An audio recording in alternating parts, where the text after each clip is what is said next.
네, 여러분 토라 포션 잘하고 계십니까?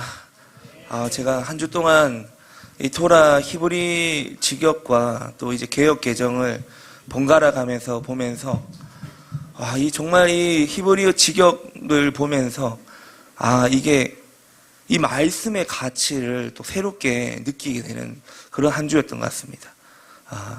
이 말씀을 또 우리 자녀들하고 또 돌아가면서 읽기도 하고, 또 저는 또 아침에 와서 저 혼자 이제 예배하면서 이 말씀들을 읽을 때, 이 말씀들을 소리내서 읽을 때, 이 말씀이 여러분 그냥 우리 귓가에 울리는 울림이 아니라 우리 영혼을 깨우고 진동하는 그런 말씀인 것 같아요.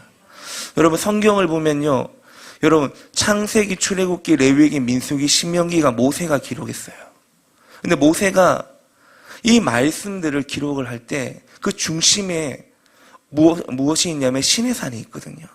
그 시내산에 모세가 올라가서, 출애굽기 19장이죠. 시내산에 올라가서 하나님께 율법의 말씀을 직접 받고 왔어요. 생명의 말씀을 직접 받고 왔어요.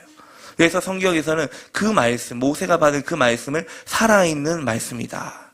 그리고 생명의 도다. 그렇게 번역했습니다. 생명의 도. 무슨 말입니까? 생명이 살아나는 길. 내가 하나님의 생명을 공급받는 길이 바로 이 말씀 가운데 있다는 거예요. 토라의 말씀 가운데. 그래서 토라가 성경 가운데 위치하고 있는 입지는 굉장히 중요한 위치에 있어요. 그래서 이 토라의 말씀을 잘 새기면 여러분 영혼이 잘 되고 범사가 잘 될 줄 믿습니다. 여러분 바벨론 남유다가 586년에 이 바벨론 침공으로 멸망하게 됐잖아요. 멸망하게 되면서 1차 포로, 2차 포로, 3차 포로가 이렇게 진행되는데, 그 가운데 이제 귀환했죠. 1차 귀환, 2차 귀환, 3차 귀환이 있는데, 그 2차 귀환할 때 에스라가 돌아와서 보니까 이스라엘 백성들 신앙이 엉망인 거예요. 하나님의 율법의 말씀도 다 잊어버린 거예요. 그때 이스라엘 백성들을 다시금 신앙을 번업시키기 위해서, 다시금 끌어오르고 믿음이 타오를 수 있게 하기 위해서 만든 게 토라 포션입니다. 창세기, 출애굽기, 레위기, 민수기, 신명기 이 5권을 1년 동안 쪼개서 나눠서 이스라엘 백성들이 끊임없이 읽게 하고 지금도 읽고 있습니다. 유대인들은. 그 절기, 그 바벨론 포로 이후에 돌아와서 잃어버린 신앙을 회복하기 위해서 하나님이 학사 에스라에게 지혜를 부어주신 거예요.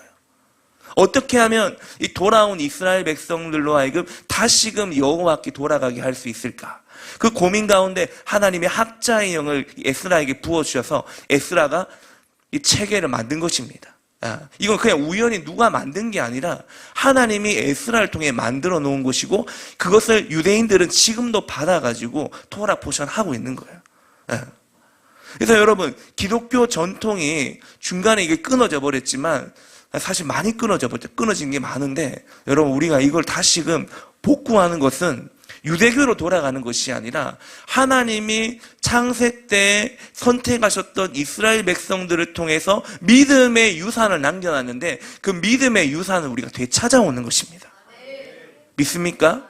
여러분 우리 토라 포션은 믿음의 유산을 되찾아오고, 그로 말미암아 우리의 신앙이 다시금 하나님이 우리를 만드셨을 때 원하셨던 그 계획대로 돌아가게끔 하는 것이 이 토라 포션의 의미예요. 그래서 여러분 이 토라 포션 처음에 이제 히브리 직역을 읽을 때 읽는 것이 쉽지는 않습니다. 이 번역이 저도 이제 읽으면서 조금 다른 느낌이 좀 들어요. 근데 여러분 이게 우리가 번역본이, 여러분 성경에도 번역본이 엄청나게 많잖아요. 개역 개정만 있는 게 아니잖아요. 옛날 번역에 개역 한글도 있었고, 공동 번역도 있고, 우리말 번역도 있고, 새 번역도 있고, 또 뭐가 있습니까? 되게 많잖아요.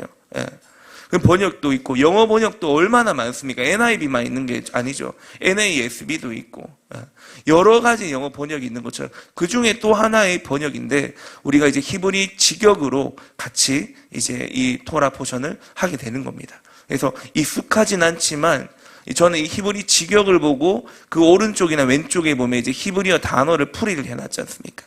그 풀이를 보면서 이게 이런 의미였구나. 이 단어가 이런 의미였구나.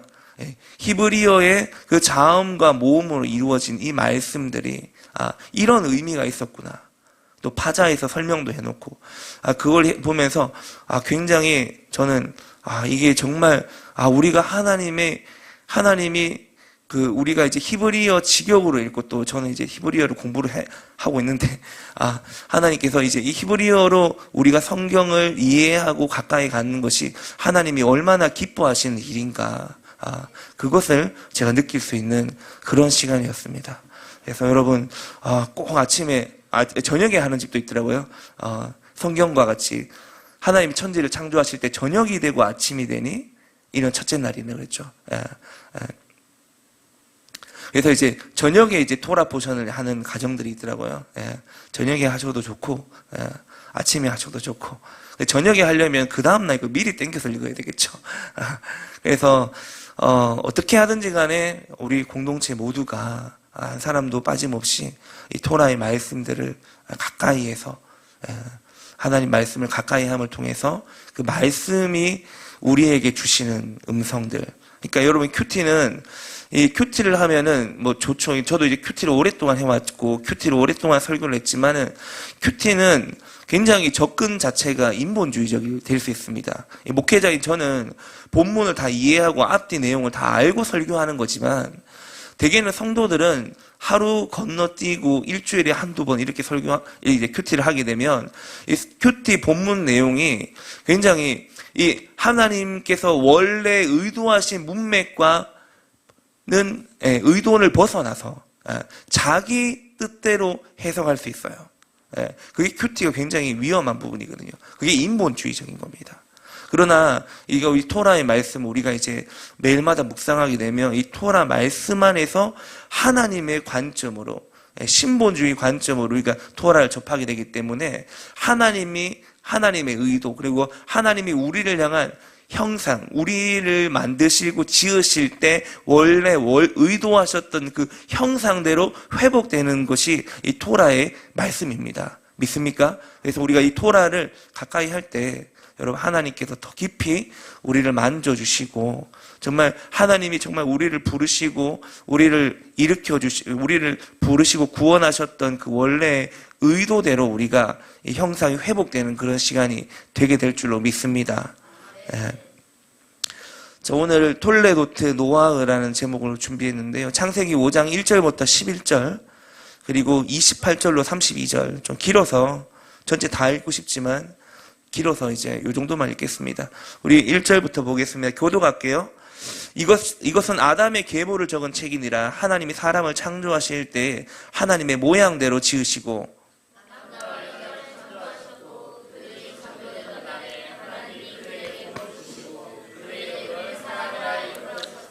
아담은 130세에 자기의 모양 곧 자기의 형상과 같은 아들을 낳아 이름을 셋이라 하였고 그는 930세를 살고 죽었더라. 에노스를 낳은 후 807년을 지내며 자녀들을 낳았으며 에노스는 90세에 게난을 낳았고 그는 905세를 살고 죽었더라. 이름을 노아라 하여 이르되 여호와께서 땅을 저주하심으로 수고롭게 일하는 우리를 이 아들이 안위하리라 하였더라.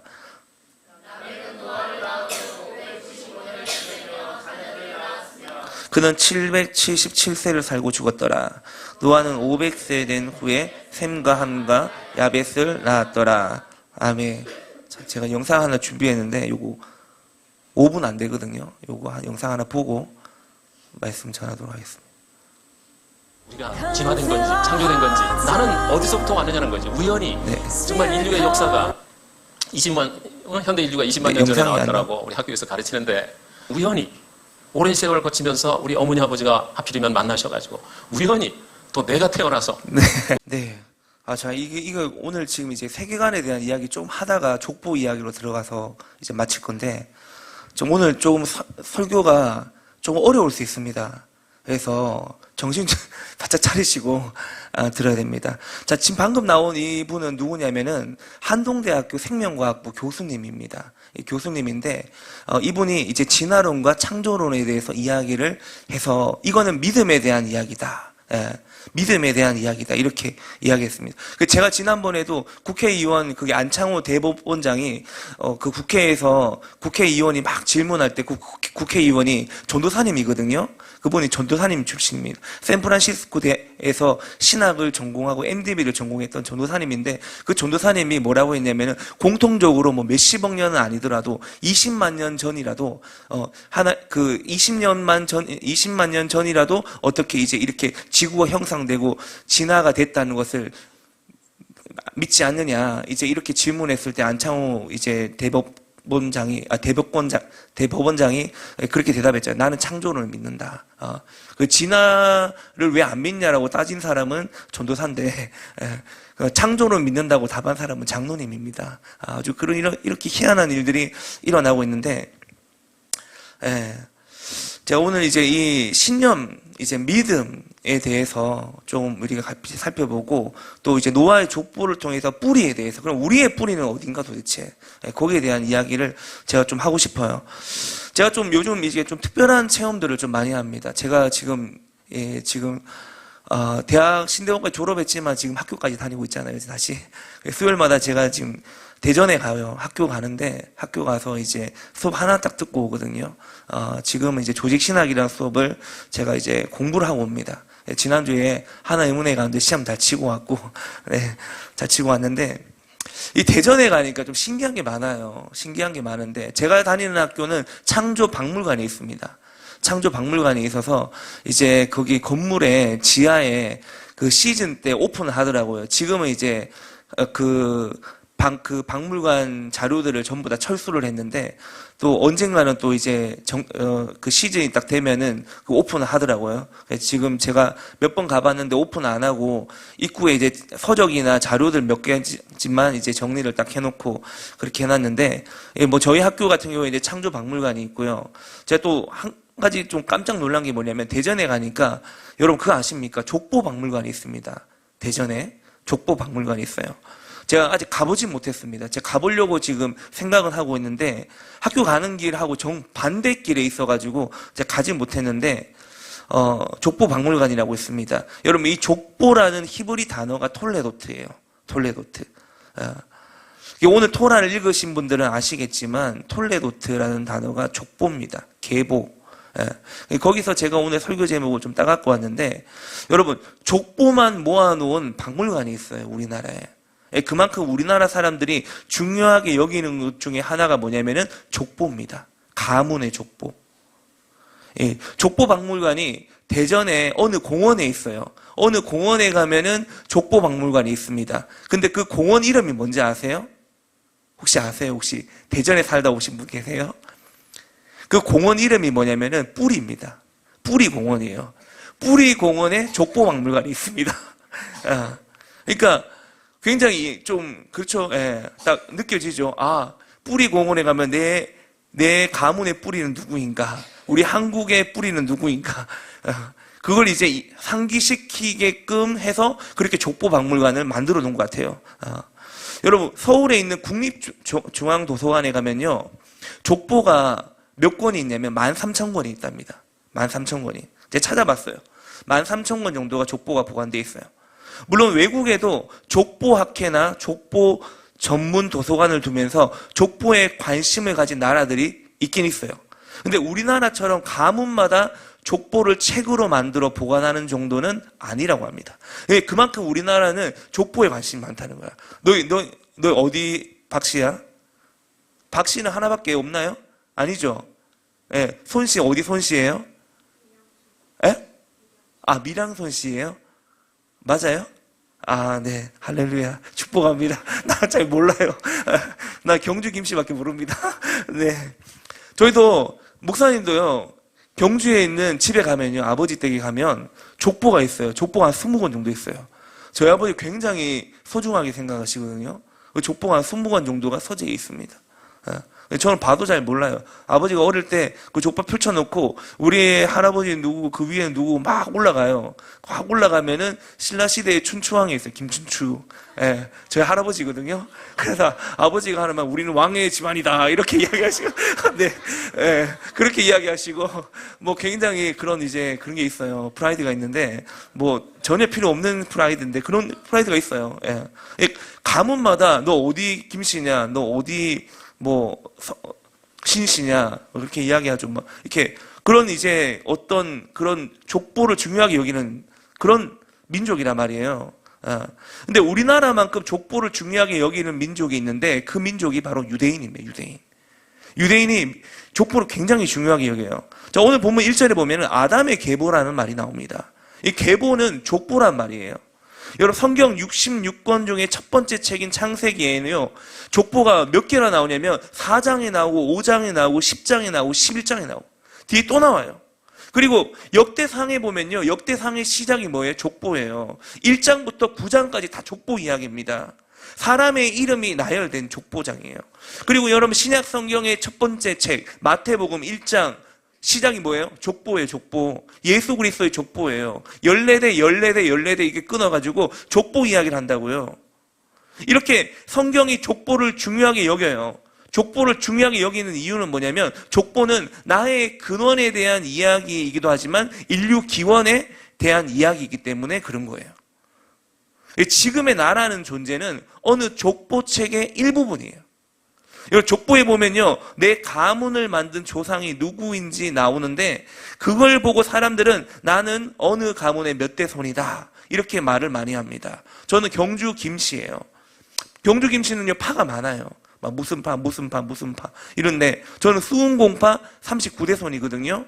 근데 제가 이 족보 이야기를 하다가 김태훈 전도사님 아시죠? 김태훈 목사님 레비스탕스 인도자 그 김태훈 목사님이 저하고 같은 경주 김씨의 수은공파입니다. 같은 파예요. 그래서 먼 친척이에요. 그래서 저희가 친합니다. 여러분 모르셨죠? 네, 저도 몰랐어요. 그 김태훈 전도사님 때 이제 같이 의전하면서 이야기하다가 자기도 경주 김씨다. 어느 파냐? 수은공파다. 나도 수은공파인데 몇 대 손이냐? 그래서 제가 39대 손이라고 하니까 자기는 40 몇 대 손이래요. 그래서 앞으로 할아버지를 부르라고. 네. 그렇게 이제 이야기하고 뭐 그렇게 해서 좀 친해졌어요. 친하게 이제 지내는데.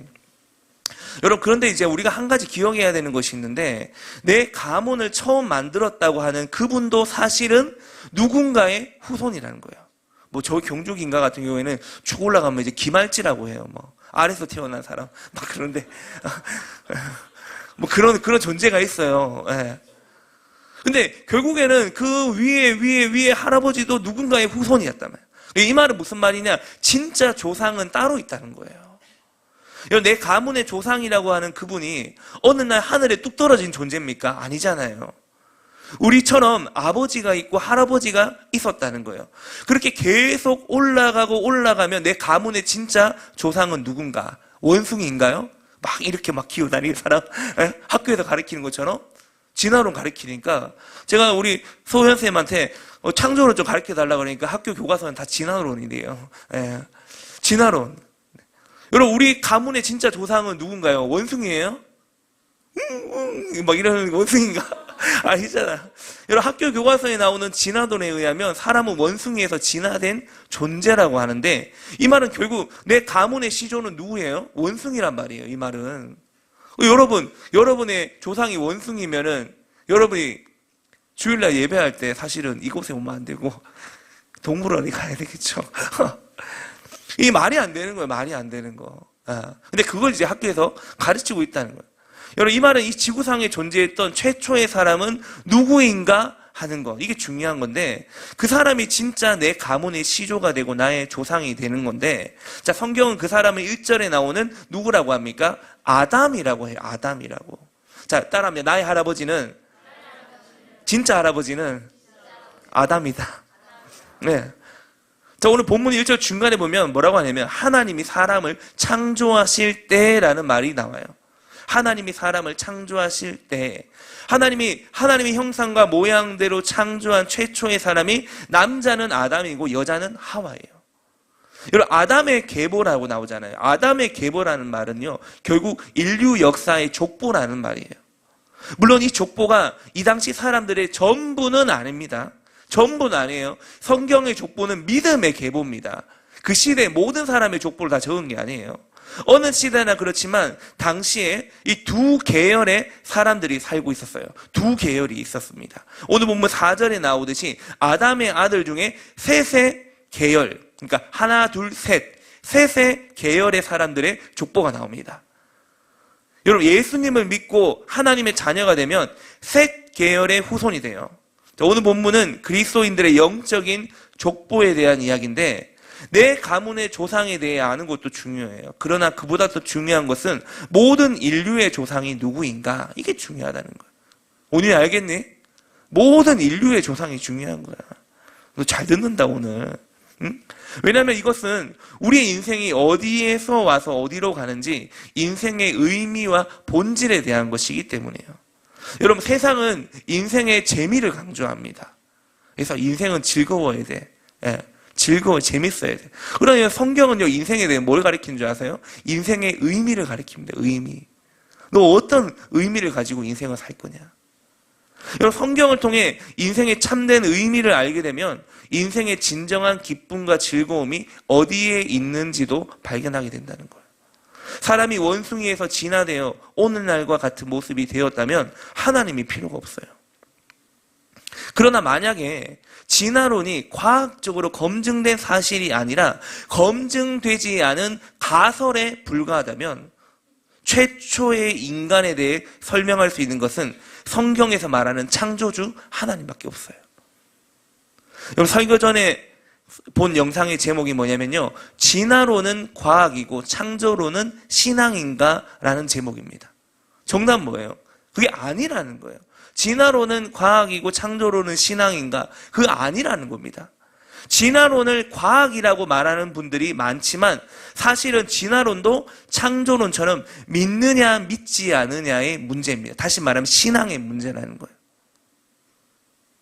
그래서 김성애 의원 같은 경우에 나는 진화론을 믿는다라고 표현해요. 그 국회에서 안창호 전 대법원장하고 이야기하면서 나는 진화론을 믿는다라고 합니다. 뭐예요? 진화론은 믿음의 문제라는 거예요. 창조론도 믿음의 문제라는 겁니다. 유신 진화론이 이슈가 됐어요. 한 3개월 전에. 있을 수가 없는 겁니다. 그래서 그 신학교에서 유신 진화론을 가리킨 교수님을 쫓아내버렸어요. 우리는 유신 진화론이 아니다.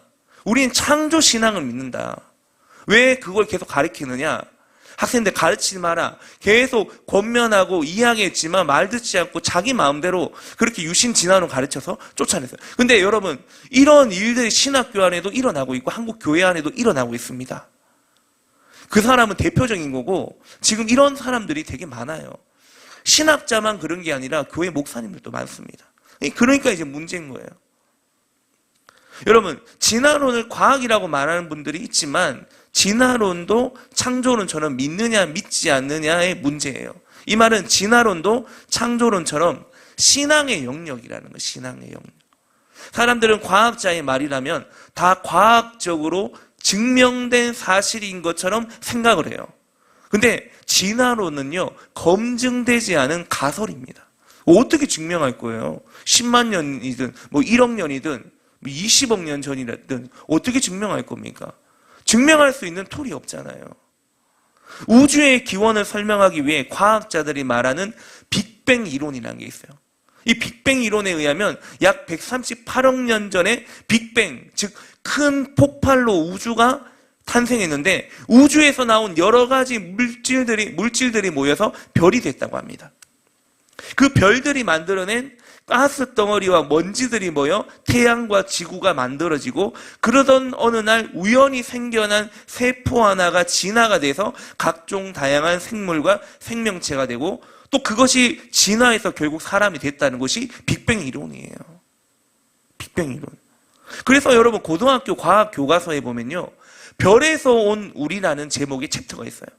별에서 온 우리. 무슨 말이에요? 학교에는 대놓고 그냥 진화론 가르치는 거야. 야, 우리는 누가 창조하고 만든 게 아니라 우리는 별에서 왔어. 왜? 그들의 근거가 뭐냐면 빅뱅 이론이거든요. 138억 년 전에 우주에서 빅뱅 뻥 하고 어떤 사고가 나면서 먼지와 가스 덩어리들이 모여가지고 별이 되고 지구가 되고 그것이 또 진화해가지고 세포가 돼서 사람이 됐다는 거예요. 이게 빅뱅 이론이거든요. 근데 이걸 고등학교 과학 교과서에 별에서 온 우리라고 딱 적어놨어요. 여러분, 사람은요, 별에서 온 존재고 더 가까이는 원숭이에서 진화된 존재라고 가르치는 겁니다. 그게 학교 교과서에 나온 내용이에요. 근데 중요한 것은 사람이 별에서 오고 원숭이에서 왔다는 것은 과학적인 실험에 의해 증명된 사실입니까? 아니라는 거예요. 일부 과학자들이 주장하는 가설이고 이론인데 이것을 교과서에 그대로 담아놨어요. 그래서 지금 기독교 교계에서 불만은 뭐예요? 너희가 진화론을 가르친다면 창조론도 같이 가르치라는 거잖아요. 왜 진화론만 가르치고 창조론 다 빼버리냐? 이 영상에 나온 교수님의 말처럼 진화론이 맞는지 창조론이 맞는지는 모든 사람들이 죽기 전에 반드시 알아야 하는 중요한 문제예요. 반드시 알아야 돼요. 네. 여러분이 무엇을 믿느냐에 따라 신앙이 달라질 수 있어요. 창조론을 믿으면 여러분 신앙이 잘 자랄 수 있고 진화론을 믿으면 여러분이 신앙을 잃어버릴 수 있습니다. 그 정도로 심각한 문제예요.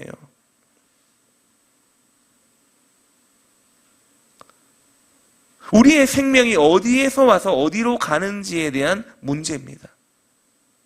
여러분, 창조론과 진화론 중에 무엇을 믿느냐에 따라 이 세상에서의 삶도 너무나 달라지지만 죽음 이후에 있는 영원한 삶을 살아가는 장소도 달라지게 됩니다. 여러분, 죽으면 끝나는 것 같아요? 아니에요.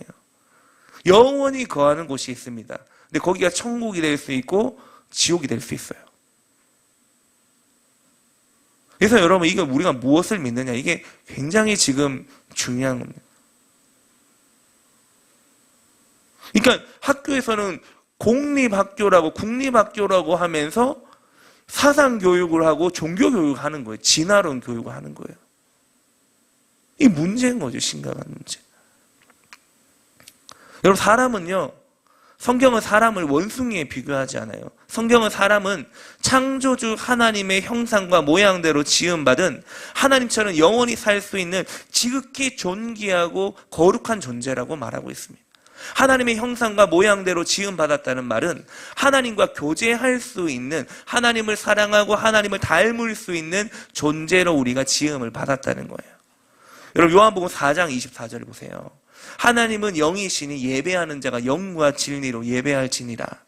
여러분, 이 말씀의 의미 중에 하나가 뭐냐면 사람은 영을 가진 영적인 존재이기 때문에 영이신 하나님을 예배할 수 있다는 거예요. 데살로니가전서 5장 23절에 보면 너희의 온 영과 혼과 몸이라는 말이 나오잖아요. 하나님이 사람을 창조할 때 세 가지로 만들었어요. 영과 혼과 몸으로 만들었습니다. 이 사람은 이 영이라는 부분으로 영이신 하나님과 교제할 수 있도록 만들어주신 거예요. 그리고 이 영은 하나님께로부터 온 거거든요. 이 생기를 코에다 불어넣었잖아요. 그 영이 들어간 거예요. 영이. 푸뉴마. 하나님의 영이 우리에게 들어온 것인데, 여러분, 우리의 영은 하나님으로부터 왔기 때문에 우리 몸은 죄의 결과로 인해 한 번은 죽어야 되지만 이 영은 영원하신 하나님으로부터 왔기 때문에 죽지 않고 영원히 살게 된다는 것입니다. 그러니까 인류가 모두가 다 영원히 살게 돼요. 근데 어디서 사느냐, 그거는 그 사람의 선택이에요. 천국에서 영원히 사느냐, 지옥에서 영원히 사느냐. 최초의 사람 아담이 선악과를 먹는 순간에, 즉 하나님의 말씀을 거역하며 죄를 짓는 순간에 뭐가 죽었어요? 영이 죽었잖아요. 선악과 나무 열매를 먹으면 반드시 죽는다. 근데 뭐가 죽었어요? 영이 죽은 거예요. 영이 죽는 바람에 영이신 하나님과 교제가 깨져버린 거잖아요. 이것에 대해서 크리스 오야킬로메 목사님이 어떠한 질병도 없이라는 책에서 이렇게 적었어요. 하나님께서 아담에게 네가 먹는 날에는 반드시 죽으리라고 말씀합니다. 이런 육체적 죽음 이상의 것이었습니다. 왜냐하면 그 나무에서 나는 것을 먹은 후에도 아담은 즉시 죽지 않았기 때문에. 바로 안 죽었잖아요. 그 나무에서 나는 것을 먹은 그날 아담은 영적으로 죽었고 그렇게 된 후에야 육체적으로 죽었습니다. 아담은 하나님으로부터 단절되었습니다. 즉 그의 영이 죽은 것입니다. 여러분, 아담의 영이 죽었다는 말은 영이신 하나님과의 관계가 끊어졌다는 거예요. 그리고 영이 죽을 때 혼도 타락하고 몸에는 가난과 질병과 죽음이 들어왔습니다. 잘 들어야 돼. 잘 들어야 돼. 우리 다음 세대들 잘 들어야 돼. 고개 들고 잘 들어. 알겠지? 오늘 눈 크게 뜨고 알겠지? 크게 뜨고 있어요. 그래서 여러분, 하나님의 아들 예수님께서 이 땅에 오신 거예요. 우리 영을 깨우기 위해서. 우리 죄를 위해 십자가에 피 흘려 죽으신 예수님을 믿을 때 예수님이 우리의 죄 문제를 십자가에서 해결해 주셨기 때문에 그 은혜로 죄에서 우리가 구원받게 되는 거예요. 이 말은 최초의 사람 아담이 물려준 원죄에서 원죄가 있어요. 원죄. 자범죄가 있고요. 예수님이 십자가에 돌아가신 것은 우리의 원죄를 구원하기 위해서 오신 겁니다. 그리고 이 말은 죄로 인해 죽었던 영이 다시 살아나게 된다는 거예요. 그래서 에베소서 2장 1절에서 예수님이 허물과 죄로 죽었던 너희를 어떻게 했다고요? 살렸다고 하죠. 살렸다고. 죄로 인해 죽어있던 내 영이 예수님 믿는 순간에 거듭나게 되었다는 것입니다. 제 얼굴을 보여주세요. 네. 영이 거듭났기 때문에 이제 영이신 하나님을 느끼면서 영과 진리로 예배하게 된다는 거예요. 그런데 아담이 죄 지을 때 영만 죽은 것이 아니라 혼도 타락하고 몸에는 가난과 질병과 죽음이 찾아왔어요. 혼이 타락했다는 말은 마음과 정신이에요. 혼은 지정의예요. 지정의. 그러니까 우리가 생각하는 거, 정신적인 거, 우리의 마음, 감정적인 거. 근데 이 마음과 정신 안에 온갖 죄성으로 가득 차게 됩니다. 그래서 사람은 죄를 가르치지 않아도 태어나면 다 죄를 짓게 돼요. 거짓말하게 되죠. 도둑질하게 되죠. 그런 것들을 가르치지 않는데 얘들 거짓말해요. 왜? 이 안에 죄성이 남아있거든요. 죄성이 있어요. 이 죄성을 물려받아 태어난 첫 번째 아들이 가인이에요. 가인이 동생 아벨을 죽인 것만 보아도 사람 안에 있는 죄성이 얼마나 무서운 것인지를 알게 되는데, 여러분, 사람이 불행해지는 것은요, 대부분 사람 안에 있는 죄성 때문입니다. 죄성. 예. 사람 안에 있는 이 죄성 때문에 수많은 사고들이 끊임없이 일어나는 거예요. 여러분, 지난 주일날 한명진 목사님이 노아흐에 대한 설교를 해주셨어요. 사람의 죄악이 세상에 가득하고 마음으로 생각하는 모든 것이 뭐라고 했어요? 항상 악할 뿐임을 모시고 하나님이 홍수 심판을 내리는 것을 우리가 보았습니다.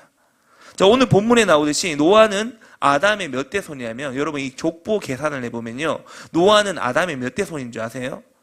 10대 손입니다. 10대 손. 예, 10대예요. 자, 본문의 4절에 보면 아담이 셋을 낳았다는 말씀이 나오고 마지막에 노아가 나오는데, 노아는 아담의 10대 손이고 셋의 9대 손입니다. 이 셋은 가인이 동생 아벨을 죽인 후에 하나님이 아벨 대신해 주신 아들이에요. 여러분 그거 알고 있죠? 창세기 4장에 보면은 가인과 아벨이 하나님 앞에 제사 드리잖아요. 얘들아, 잘 들어.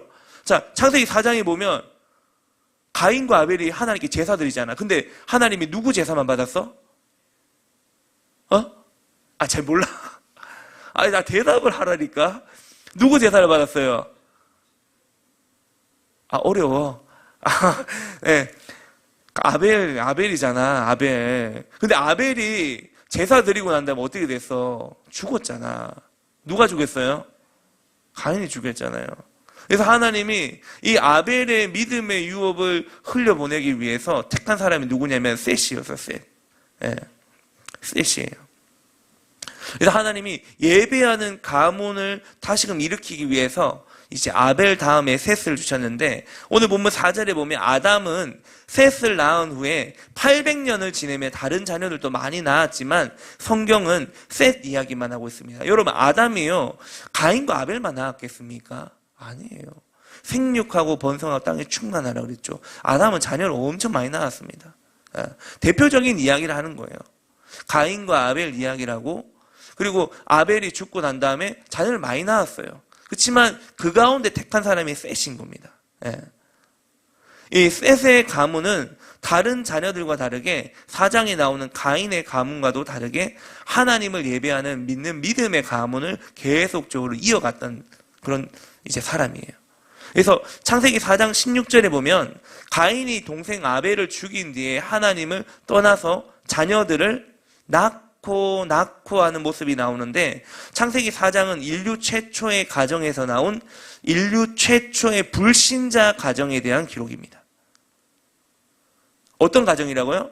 인류 최초의 불신자 가정에 대한 기록이 어디 나온다고요? 창세기 4장에 나온다. 4장에. 다시 말하면 창세기 4장은 이 지구상에 어떻게 하나님을 믿지 않는 사람들이 생기게 되었는지에 대한 샘플을 보여주는 거예요.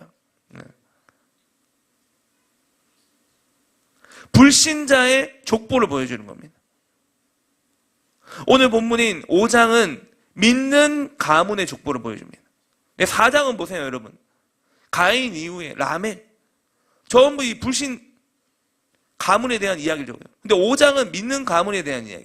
이렇게 인류 최초의 가정에서부터 하나님을 믿지 않는 사람이 생긴 결과 지금 이 세상에는 하나님을 믿지 않는 사람들이 훨씬 더 많아졌습니다. 여러분 잘 생각해 보세요. 여러분 가문에 할아버지 할머니 잘 믿었다고 해서 여러분 모든 자녀들이 잘 믿습니까? 여러분 영국에서 신앙의 자유를 위해서 200명이 배를 타고 아메리카 대륙으로 왔어요. 그 사람들 다 믿는 사람이에요. 잘 믿는 사람들이에요. 아메리카 대륙에 가서 미국에서 이제 교회를 세우고 신앙생활을 했어요. 미국은 여러분 청교도 신앙 믿음으로, 여러분 믿음의 고백으로 세워진 나라가 미국이잖아요. 그 시작은 100% 믿었어요. 근데 지금 어때요? 교회에 출석하는 사람 40%밖에 안 돼요, 미국은. 70%가 믿는다고 하지만 실제적으로 주일 성수하고 교회에 등록해서 믿음을 지켜나간 사람은 40%밖에 안 돼요. 어찌 된 겁니까, 여러분 도대체? 시작은 다 믿는 사람들이 시작했는데. 그러니까 하나님은, 여러분 하나님의 역사는요 계속 반복이 되는 거예요. 창세기 4장은요 대표적인 불신자 가정의 시작에 대한 샘플입니다. 샘플.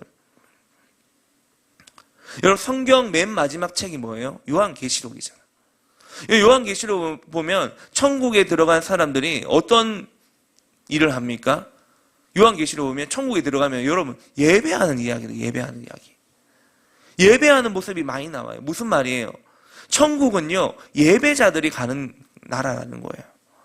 성경에 나오는 족보장은 읽기에는 지루한 곳이지만 족보장은 그 사람이 예배자 가문의 천국 백성인지 아닌지를 보여주는 아주 중요한 곳입니다.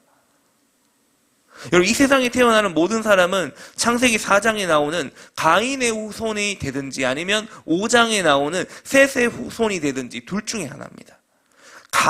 가인의 가문으로 갈 거냐 아니면 셋의 가문으로 갈 거냐, 둘 중에 하나예요. 둘 중에 하나. 천국과 지옥 둘 중에 하나입니다. 믿느냐 믿지 않느냐 둘 중에 하나예요. 둘 중에 하나입니다, 여러분. 하나님은요 간단하게, 우리가 너무 복잡하고 어려울까 봐 그냥 딱 정해놨어요. 그 원리 안에서만 움직이는 거거든요. 여러분 이 지구상의 인구가 얼마냐면, 여러분 전 세계 지금 인구가 얼마나 되는 줄 알아요? 82억이 82억. 80억 82억. 나 어디 찾아봤거든, 구글에서. 82억이래. 82억이나 되는 많은 사람들이 있어요. 근데 하나님이 보실 때는 어느 시대나 하나님 볼 때 딱 두 가지예요. 가인의 계열에 있냐, 셋의 계열에 있냐, 이거입니다. 이 말은 성경의 족보장은요 결국에 무슨 말이에요? 성경의 족보는 나의 족보라는 말이에요. 여러분 족보는 어디다 둘 것입니까? 가인의 계열에 둘 거예요? 아니면 셋의 계열에 둘 겁니까? 요한계시록 20장 12절에 보면 하나님 보좌 앞에 무슨 책이 있대요. 무슨 책이 있습니까? 생명책이 있다고 하잖아요. 생명책. 이 생명책에는 사람들의 생명, 이름이 기록이 되어 있어요. 이름. 그 말씀 아래 15절에 보면요 뭐라고 하냐면, 계시록 20장 15절에 누구든지 생명책에 기록되지 못한 자는 불못에 던져진다고 해요. 불못이 뭐예요? 타오르는 불, 지옥을 말하는 거예요. 생명책에 이름이 기록된 자만이 하나님의 나라 천국에 들어가게 된다는 겁니다. 다시 말하면 오늘 본문에 나오는 예배자, 셋의 족보에 나오는 이 사람들은 생명책에 이름이 있는 자들이지만 창세기 4장에 나오는 가인의 족보에 나오는 사람들은 하나님의 생명체에 이름이 없는 자들이에요. 여러분, 사람들 대부분요, 다른 사람을 평가할 때 어떻게 봅니까? 그 사람이 학벌을 봐요. 어느 대학 나왔냐?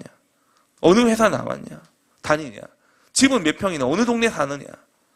근데 여러분, 성경이 사람을 보는 눈은요, 딱 한 가지입니다. 그 사람이 가인 계열의 사람이냐, 아니면 셋 계열의 사람이냐, 이거밖에 안 봐요. 가인 계열의 사람들이 사는 곳에 일어나는 일이 있고, 셋 계열의 사는 사람들이 사는 곳에서 일어나는 일이 있다는 거예요. 가인 계열의 사람들이 죽은 뒤에 가는 곳이 있고, 셋 계열의 사람이 죽은 뒤에 가는 곳이 있어요. 성경은 이렇게 어느 시대나 두 계열의 족보 이야기를 한다는 겁니다. 신명기 30장 15절 보세요. 같이 읽어볼게요. 시작.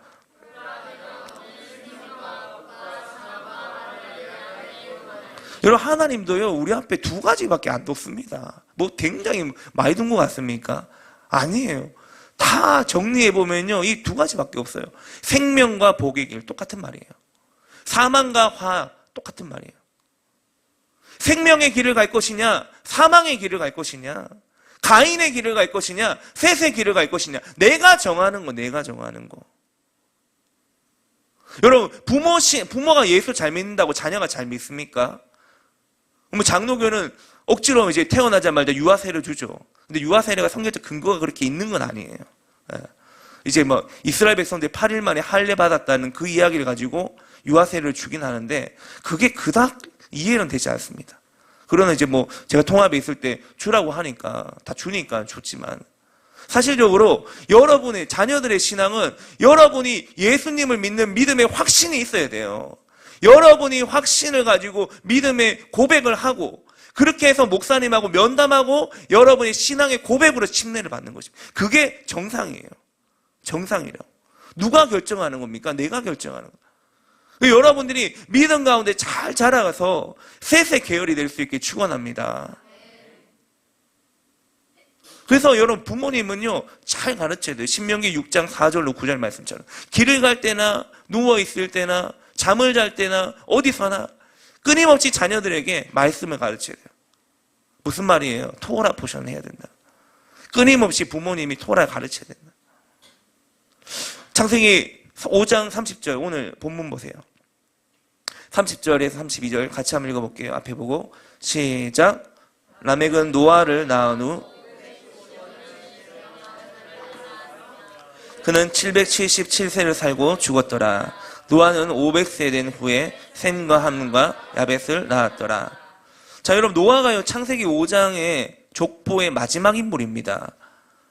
자, 여러분, 족보가 되게 중요한데, 자, 이게 족보를 우리가 그냥 막 지나갈 수 있어요. 잘 모를 땐 그냥 지나가도 돼요. 저도 그냥 지나갔어요.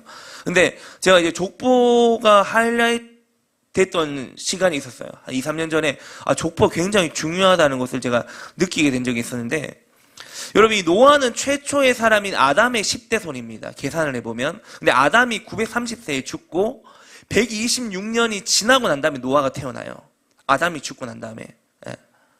그러면 이제 노아 이전에 있었던 많은 사람들 중에서 상당수는 아담하고 같이 지냈습니다. 같이 살았는데, 제가 즐겨보는 이 생명의 삶 플러스라는 그 몰간지가 있어요. 이 족보에 관해서 뭐라고 설명하는지 좀 찾아보니까 이 책에서 이렇게 말해요. 성경에서 족보가 나올 때에는 그 족보의 끝에 누가 등장하는지를 살펴야 합니다. 보통 족보의 마지막에 매우 중요한 인물이 등장하기 때문입니다. 이 족보의 마지막을 잘 보라는 거예요. 여러분, 마태복음도 보세요. 1장에 마지막이 누굽니까? 예수 그리스도. 창세기 5장의 마지막은 누구예요? 노아예요. 노아.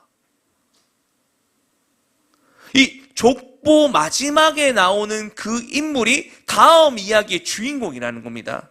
그래서 이 족보는 그 이야기의 서론 역할을 한다는 거예요. 6장의 서론이에요. 6장의 시작이 누굽니까? 노아예요. 5장 족보 마지막 누구예요? 노아예요. 그래서 족보는, 하준아, 여기 앉으면 돼. 여기 자리에 있어. 여기 와. 여기 딱, 여기 와서 앉아. 너무 가까이 오면 목사님 심테니까. 여기. 자, 여러분, 이 족보가 그렇게 중요하다. 그래서 이 노아 이야기가요, 6장에서 11장까지 가잖아요. 우리 내일 이야기까지 살펴볼 건데, 내일은 창세기 11장이잖아요. 11장.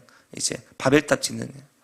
여기 창세기 저자는 5장과 그 뒷장을 연결시키면서 노아가 왜 홍수 심판에서 살아남게 되었는지를 가문의 족보를 통해 보여줍니다. 이 홍수 심판 때 노아 가족 몇 명이 구원받았어요? 노아를 포함해서 몇 명 구원받았습니까? 8명밖에 안 받았습니다. 여러분, 노아 가족 8명 외에 이 지구상의 모든 사람들이 죽음의 길로 가게 되는데, 안타까운 사실이 한 가지 더 있어요. 안타까운 사실이 한 가지 더 있어요. 30절 보세요. 30절에 보면 노아의 아버지 라멕이 노아를 낳은 후에 595년 동안 노아의 동생들이 많이 태어났어요. 여러분, 노아의 아버지 라멕이요, 노아만 낳은 게 아니에요. 이때는요, 엄청 낳았습니다. 여러분, 90세에도 낳았다고 하니까 얼마나 낳았겠습니까? 엄청 낳았습니다. 엄청 많이 낳았지만 그 노아의 많은 동생들이 있고 형제들이 있었지만 다 홍수 심판 때 어떻게 됐다고요? 다 죽었다고요. 가인 계열의 사람들과 함께 멸망의 길로 갔다는 겁니다. 그럼 우리가 잘 생각해 봐야 돼요. 노아가 방주를 두들겼잖아요. 근데 방주를 어디서 만들었어요? 바다에서 만들었어요? 산에서 만들었거든요. 산에서 방주를 몇 년 동안 지었어요? 대개는 이제 한 120년 정도 이야기합니다. 120년 정도 노아가 방주를 만들었다고 쳐요. 방주를 지었는데 노아가 방주를 지으면서 뭐라고 하냐, 베드로 후서에서는 의를 전파했다고 했거든요. 의를 전파했다고. 그 복음을 전파했다는 거 무슨 말이에요? 그 당시에 하나님의 심판이 있다. 그게 이제 그 당시의 사람들의 복음이잖아요. 그러니까 의를 전파하고 이제 곧 있으면 심판이 있다. 하나님이 심판하신다 그랬다. 홍수 심판 내린다 그랬다. 근데 그 당시의 사람들은 비를 알지 못했거든요. 비를 몰랐어요. 그러니까 무슨 말이냐, 미쳤냐, 제정신이냐 이렇게 이야기를 했다고요. 근데 그 이야기를 누가 했느냐? 형제들이 했다는 겁니다. 형제들이. 전혀 모르는 사람들도 와서 이야기했겠죠. 이웃들도 이야기했겠죠. 그러나 그 가운데 대다수, 노아에게 미쳤다고 말하는 사람들 대다수는 형제들이었다는 거예요. 가족들이었다는 거예요. 친지들이었다는 거예요. 그 가운데 여러분, 노아가 멘탈 잡고 120년 동안 방주 만들었다는 거예요. 얼마나 대단합니까, 여러분? 얼마나 대단한 거예요. 이게 보통 믿음이 아니라는 거예요. 정말 모아이면 도죠. 그러니까 여러분, 그 시대에 볼 때, 그런 노아가 미쳤다 하더라. 이런 소문이 막 돌고 도니까는 노아 말을 귀 기울여 듣지 않게 되고, 그 프레임에 씌워지니까는 노아가 이상한 사람이 되고, 나머지 사람은 다 정상이 되는. 결국에는 몇 명이 구원받은 거예요? 8명이요. 여러분, 하나님이요, 얼마나 아담을 창조하고 난 다음에 얼마나 많은 사람들을 만들었겠습니까? 이 땅에 태어나게 했겠습니까? 근데 하나님 오죽하면 여러분 다 쓸어버리겠습니까? 8명 남겨놓고 다 죽음의 길을 갔어요. 멸망의 길을 갔어요. 여러분, 가인과 아벨도 아담의 똑같은 아들이었지만 신앙의 모습이 달랐잖아요. 아담의 뱃속에서 나왔지만, 여러분 우리 여집사님들, 권사님, 자녀 낳았지만, 자녀들 2명, 3명 이렇게 있는데, 자녀들 다 똑같습니까? 판박이에요? 첫째, 둘째, 셋째 다 똑같아요? 다 달라요. 성격도 다르고, 기질도 다르고, 생각도 다르고, 행동도 다르고, 습관도 다릅니다. 다 다릅니다. 마찬가지예요. 가인과 아벨도 아담의 똑같은 아들이지만 신앙의 모습 달랐어요. 노아의 동생들도 노아처럼 믿는 가문에 태어났지만 신앙의 모습이 달랐다는 거예요. 그래서 여러분, 마태복음 7장 21절에 이런 말씀이 나오는 거예요. 나더러 주여 주여 하는 자만 다 천국에 들어가는 것이 아니요 다만 하늘에 계신 내 아버지 뜻대로 행하는 자라 들어간다는 거예요. 여러분, 이렇게 홍수 심판이 끝난 뒤에 노아 가족이 방주에서 나와 가장 먼저 했던 일이 있는데, 자, 오늘 직역으로 보겠습니다. 자, 8장 20절부터 9장 1절까지 교독할게요. 그리고 노아 그는 여호와께 제단을 쌓았었다. 그리고 그는 모든 깨끗한 짐승 중에서, 모든 깨끗한 새 중에서 번제물을 취했었다. 그리고 그는 그 제단 위에서 번제를 드렸다.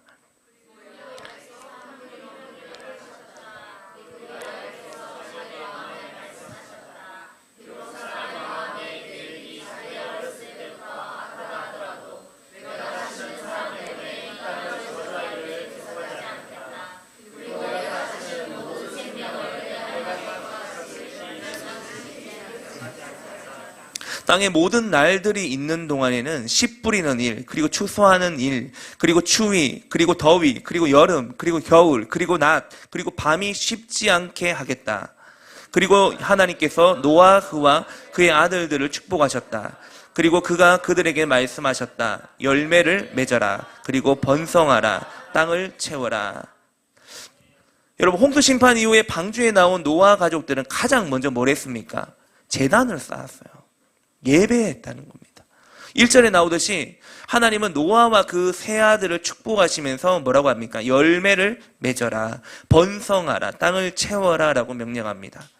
자, 이 축복은 육적인 축복과 영적인 축복을 모두 다 의미하는 거예요. 이 아담에게 주어진 축복과 비슷하지만 빠진 게 있습니다. 뭐가 빠졌습니까? 정복하라가 빠졌어요.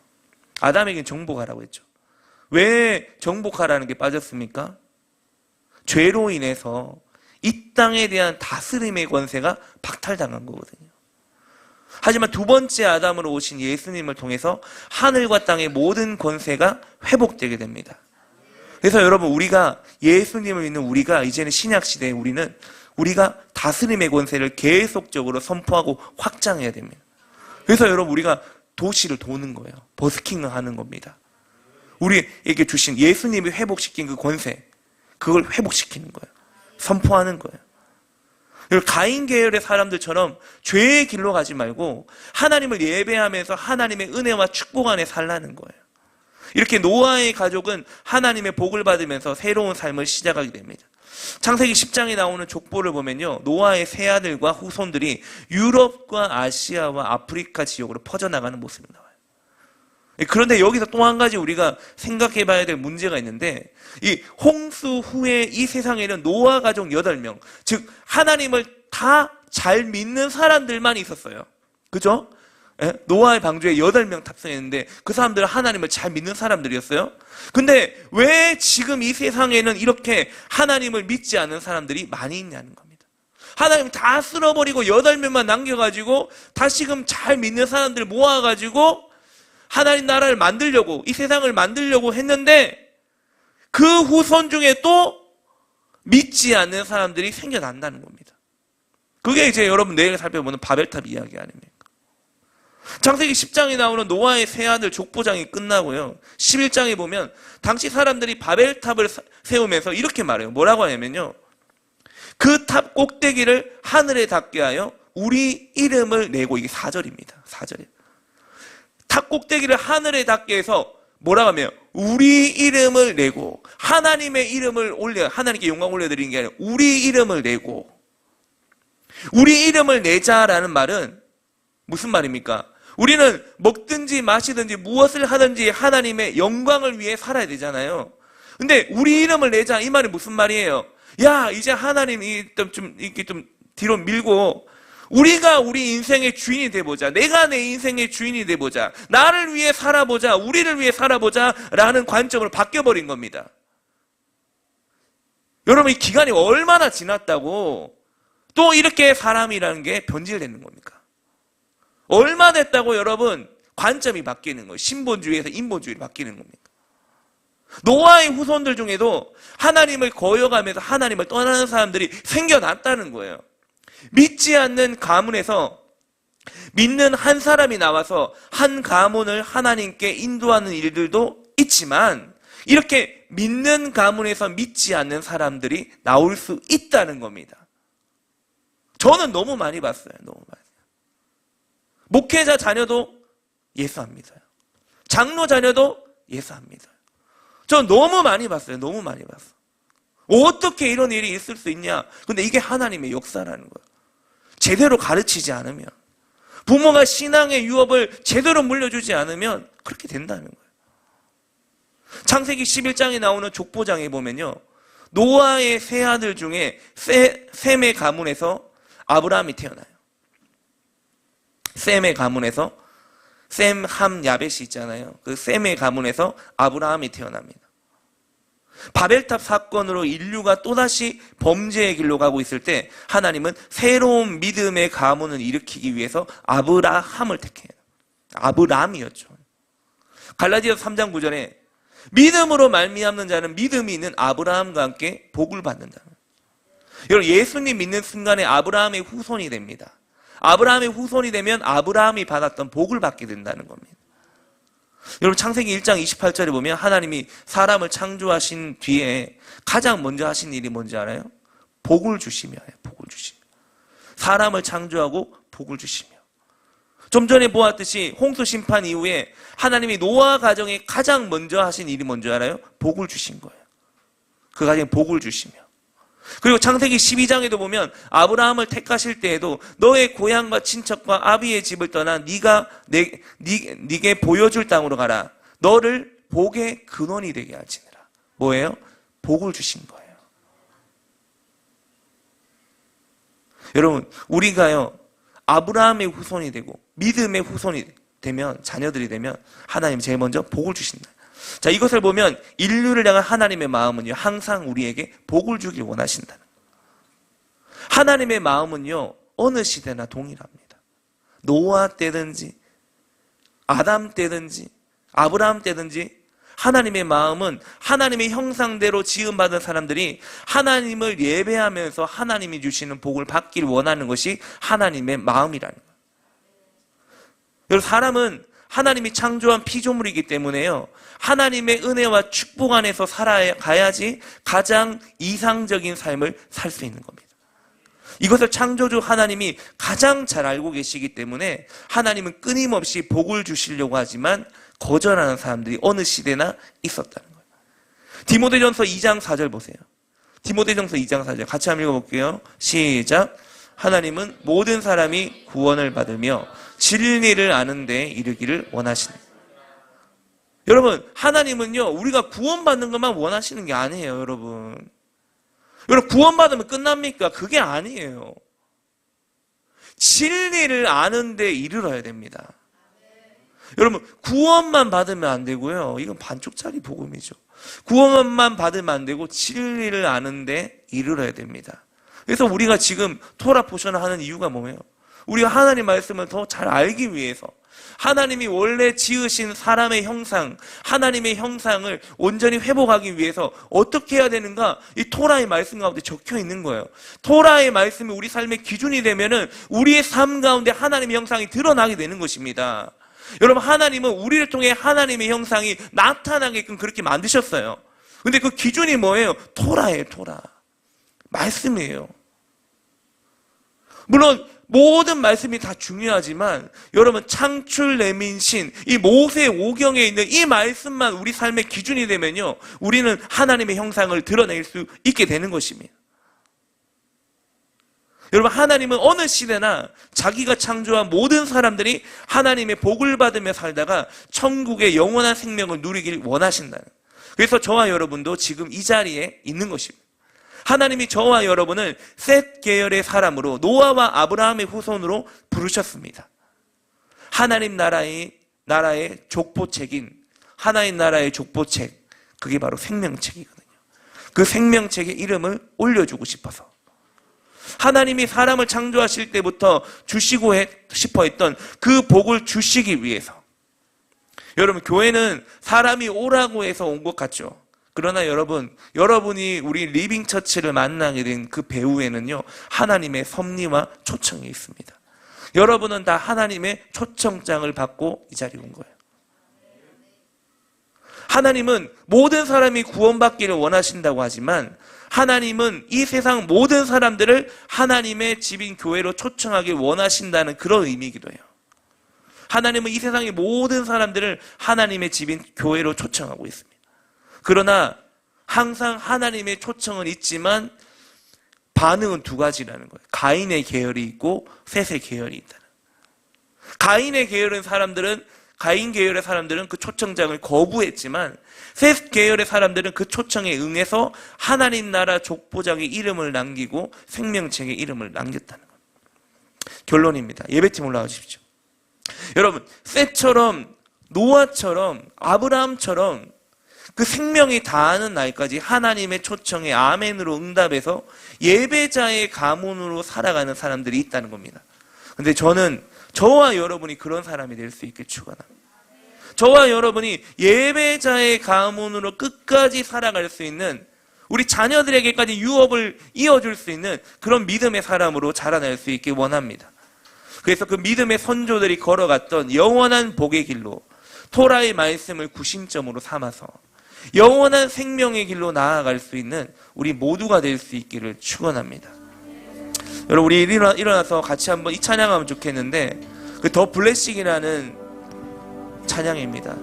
우리가 너무나 알고 있지만, 잘 알고 있지만, 여러분, 하나님은요 우리에게 복을 주기를 원하세요. 우리와 함께하기를 원하시고, 주님의 얼굴을 우리에게 비추기를 원하시고, 민수기 말씀과 같이 우리에게 은혜와 평강 주기를 원하시는 것이 바로 하나님의 마음입니다. 여러분, 그 마음에 반응해서 하나님, 우리는 하나님의 그 복이 나를 통해서 우리 가정 가운데 우리 자녀들에게도 흘러가기를 원하고, 우리의 믿음이, 부모의 믿음이 우리 자녀들에게도 흘러가서 천대까지 전해지고 이어지는 그런 믿음의 가문과 유업이 되기를 원합니다. 우리 같이 한번 그런 마음을 가지고 함께 찬양하겠습니다.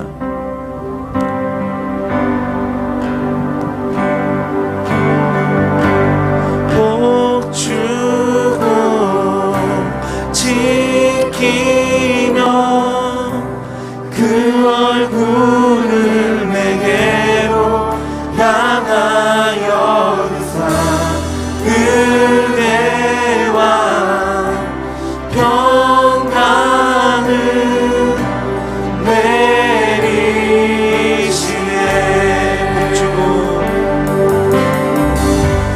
복 주고 지키며 그 얼굴을 내게로 향하여사 은혜와 평강을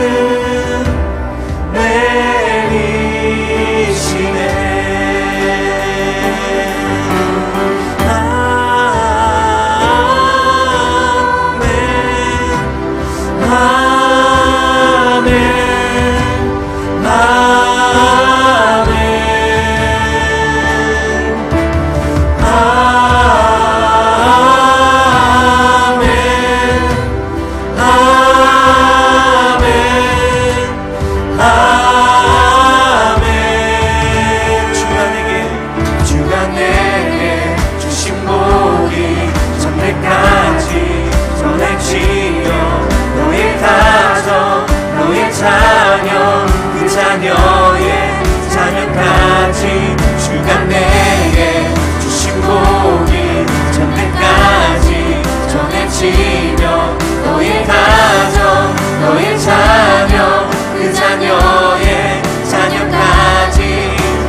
앞서가며 뒤따르며 옆에 계셔 어디서나 내 맘속에 계신 주님 주의 인재 앞서가며 뒤따르며 옆에 계셔 어디서나 내 맘속에 계신 주님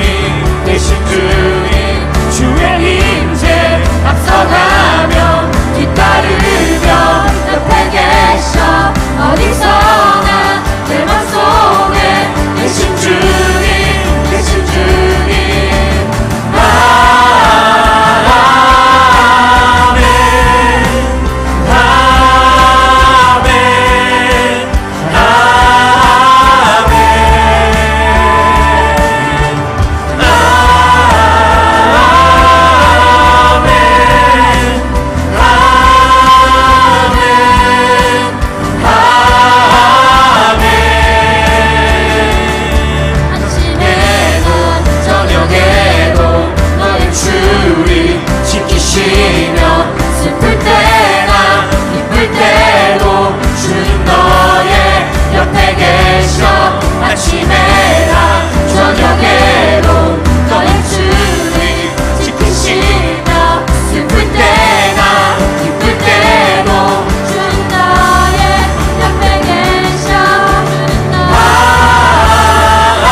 시간에 한번 우리 기도할 때 여러분 노아의 족보입니다. 여러분 인류의 역사는 가인의 족보가 있고 셋의 족보가 있습니다. 하나님을 믿는 믿음의 족보가 있고 하나님을 떠나는 족보가 있습니다. 여러분 우리 이 시간에 한번 결단을 함께 기도하실 때 하나님 아버지 우리가 지금 하고 있는 이 토라 포션의 말씀, 토라의 말씀으로 하나님 아버지 우리가 셋의 족보가 될 수 있기를 원합니다.